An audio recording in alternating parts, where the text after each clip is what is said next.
Hello, I'm Anya and I'm exploring happiness. I've come up with a framework to kind of categorize all my concepts I came across in all my exploring.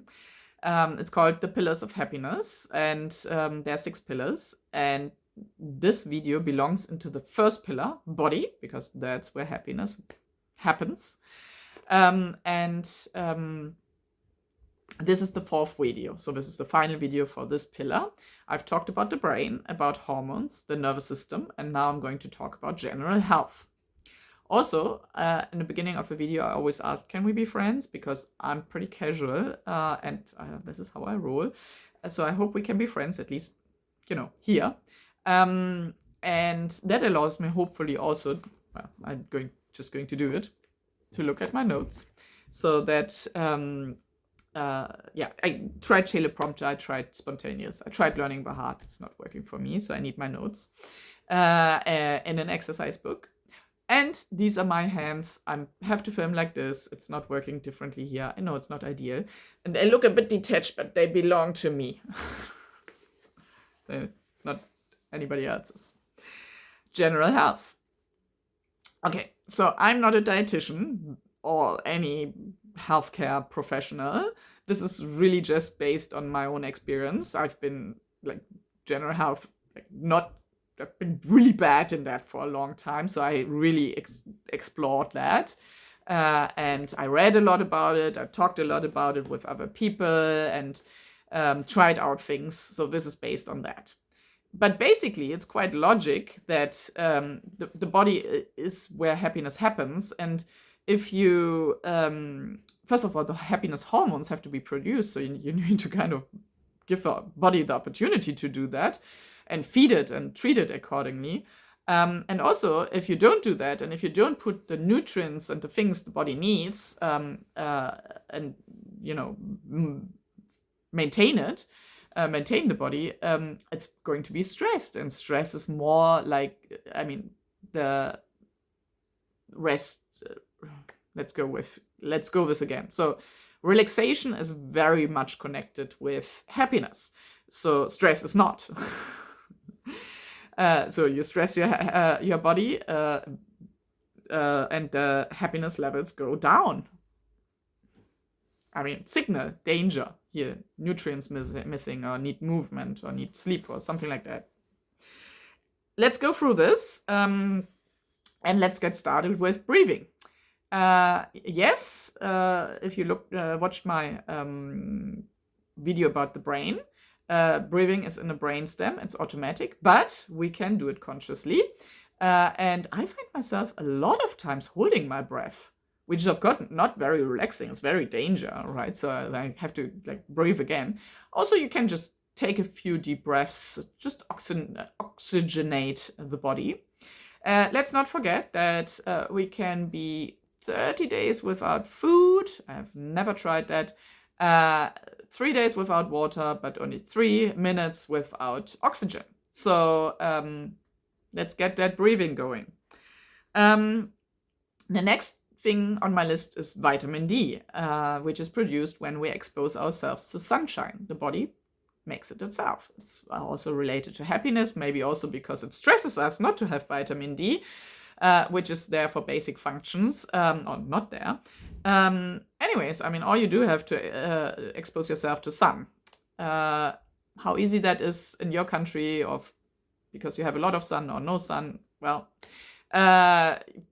you will know how that works for you, for your skin type and your country. But go out, even if it's just short because you live in a hot country or in a very cold country. Very well connected with green time, because our nervous system calms down, and calming down is connected to happiness when we see green. And that can be a blade of grass in concrete. It can be trees in a park or just trees. So, but some green time to relax your nervous system, very good. And it can be combined. So I'm not talking about moving yet, but you can go for a gentle walk of 20 minutes. Have some green time, have some exposure, get some vitamin D going, and do some deep breathing. Multitasking, very efficient. Drink. So I like to talk about, I don't have a car. Sometimes I drive a car. It's a quite old car. It has fuel. I'm not sure if new cars have that. But these type of cars need water. If you put coffee, alcohol, juice, sodas, or milk in there, they won't run. And that's the same with the body. I mean, you can put these things in. I mean, I also drink alcohol and coffee from time to time. But you also have to put water. So at least, the car, these things don't work. You have to put water, but the body, you need to put water, and then you can put these other things in as well. Just remember that these are not water. You can put them in, but they are not water. So you need to put the water in. Because we're, 60, 80, 90% fluids, water. And it's also quite important because nowadays they all run around with huge bottles and whatever. I have actually drank too much. Like, I started to drink too little, and I'm talking about water.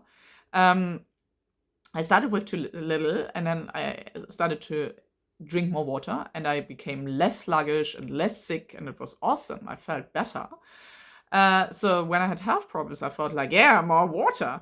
And that actually, I flushed out my like the stuff which keeps the water in, or the nutrients and electrolytes. So you can overdo it.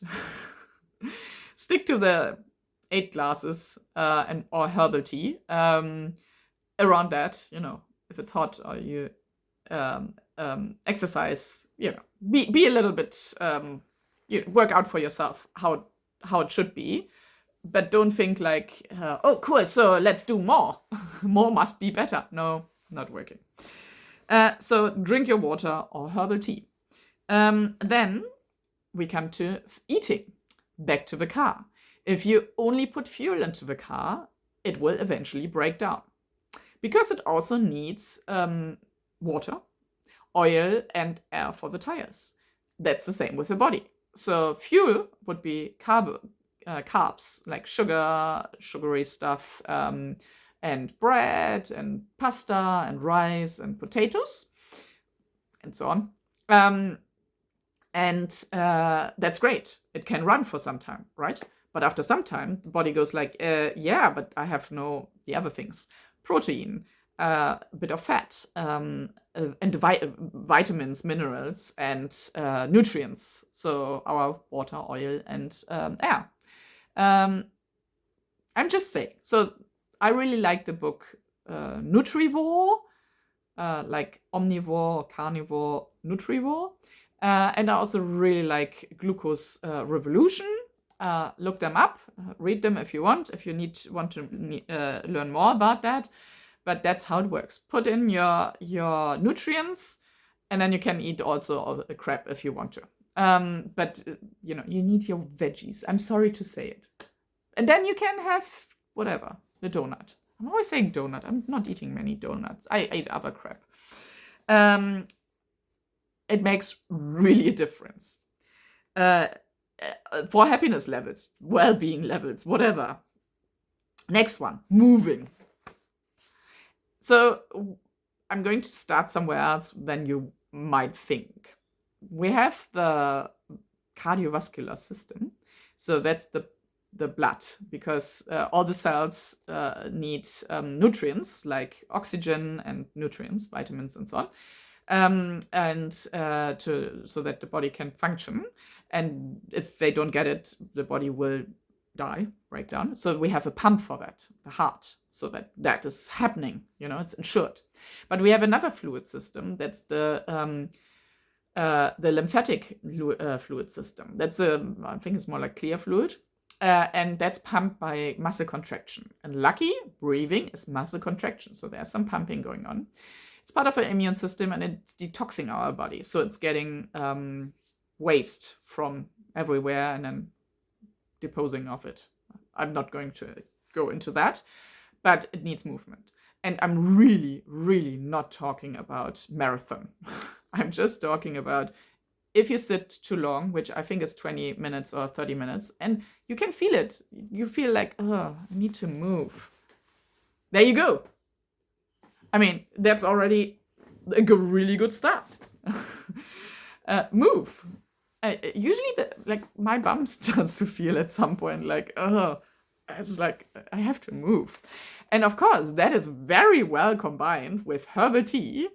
So I had this thing where at one workplace, I actually had tea. So I had to get up to go to the kitchen to make my tea. And then after half an hour or whatever, I had to go to the toilet and bring back the tea, bring away the tea. And then I would at some point go and get another one. And I always got up. That was good for me. Whatever works for you. Of course, it would be good if you do your 20-minute walk, with the green time, the breathing, and the vitamin D, because that's gentle exercise and it just gets everything to work. But you can also, I mean, it's really up to you. You can also exercise and do all these things. I mean, I'm not a big fan of these things. It's very energy consuming. But that's your thing. But if you're not moving, move that little bit. And you can really get up and just see that you move everything a little bit. And you can dance. You could go like, yep, yep, yep, yep. Okay, good, moved. Can sit down again. In half an hour, I'm getting up again. So whatever it is, just move so that this system, the lymphatic system, can work. And then do the walking so the cardiovascular system gets some push as well. Finally, rest, which, I mean, the ultimate rest, I guess, is sleep. The car needs to cool down. Let's go back to the car. We need to cool down at some point, right? Do some repair and so on. So, I mean, sleep is a very vulnerable state because you're out. I mean, depending on which state of sleep you are, there's light sleep and REM sleep and the deep sleep. But in a deep sleep, you're really out. I mean, I've slept through, I don't know, parties, thunderstorms, I don't know. Because, I also had insomnia and didn't sleep for anything. But when you're really in deep sleep, you're out. The saber-toothed tiger is absolutely getting you when you're in that state. So you have to be pretty safe. Like, you have to feel very safe. And that's a perception, right? So you have to make yourself feeling safe. And the easiest is if you signal in your body over the day that you're safe. So you get like little rests, like the herbal tea. Looking over the herbal tea. Drinking, staring out of the window, not doing, like, putting extra stuff in, not talking to anybody, not learning anything, not scrolling through the phone, which is learning, but just like kind of switching off and letting it process and showing, okay, it's time to rest and digest. It's time to process. I don't put anything new in. I'm just sitting here chilled because I can. And you can, I mean, if you're belonging to the people who are like really stressed and feel like, oh, we can't take a break, 5 minutes. I actually, sometimes when I get to that state again, I'm just putting myself a timer and I feel like, okay, 5 minutes, I can do that. The other day, I actually boiled eggs, 8 minutes, and I set the timer for 5 minutes because I was like, I'm going to not do anything during boiling eggs because I knew I had to stop. And I thought like, okay, can get 5 minutes of not doing anything and sitting with my eyes closed. If you can call it meditate or just sitting with your eyes closed and not putting extra stuff in and just resting. But if you do that a few times over the day, depending on how long, I mean, you can do siestas or whatever, or just 3 times 5 minutes. I don't know. I don't know if there's anything right or wrong about it. But you do signal your body, okay, in the night you can sleep, because obviously there's safe and secure times. And if you signal in the evening, this is a safe and secure time, the body goes like, okay, that's good. I've already sorted some stuff out because I've just sat and processed. And now I can do like major repair, because that's what sleep is. Like, it's repair, it's processing, it's really just putting everything away so for the next morning we are fresh, we have more energy. It's connected to looking younger, weight loss, and apparently most fights we have, or all fights we have, are based on sleep deprivation. So it's pretty good to sleep. Makes you happier. Okay, that's it for the body color pillar of my pillars of happiness framework. And the next pillar is mind. So stay tuned.